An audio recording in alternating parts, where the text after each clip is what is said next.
Posibleng magtuloy-tuloy ang manipis na reserba sa kuryente hanggang Mayo. Ito ang sinabi ni Energy Department Assistant Secretary Mario Marasigan sa panayam dito sa 2x2.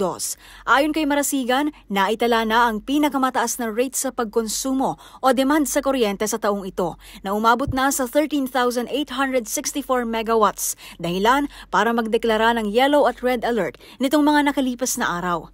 Nilampasan anya nito ang projection na 13,125 megawatts.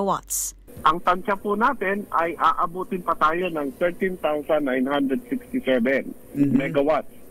Mga kailan po yung expected nyo na yun na aabot ng 13,900 ang demand po? Base na rin po sa nakikita natin at nababasa nating report, pati na po pakikipag-unayan natin sa UST, ang patuloy pong pagtaas ng temperatura ay aabutin pa po hanggang kalagitnaan ng Mayo.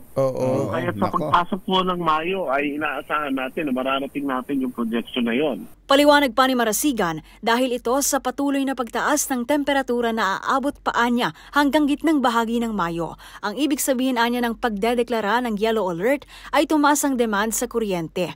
Habang red alert naman kung nakaranas ng pansamantalang problema sa linya dahilan para magpatay ng planta.